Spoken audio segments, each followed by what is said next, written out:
और अल्लाह ने फरमाया है कि दो दो माबूद न बनाओ, माबूद तो वही एक है, स्वय बंदो मुझी से डरते रहो।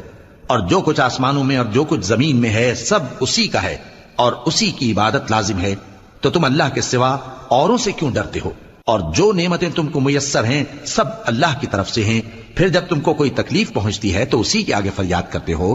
फिर जब वो तुमसे तकलीफ को दूर कर देता है तो कुछ लोग तुम में से अल्लाह के साथ शरीक करने लगते हैं ताकि जो नेमतें हमने उनको अता फरमाई हैं उनकी नाशुक्री करें। तो मुशरिको, दुनिया में फायदे उठा लो, फिर अनकरीब तुमको इसका अंजाम मालूम हो जाएगा। और हमारे दिए हुए माल में से ऐसी चीजों का हिस्सा मुकर्रर करते हैं जिनको जानते ही नहीं।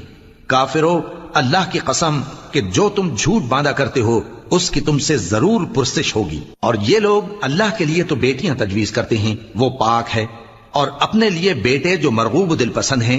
और जब उनमें से किसी को बेटी के पैदा होने की खबर मिलती है तो उसका मुंह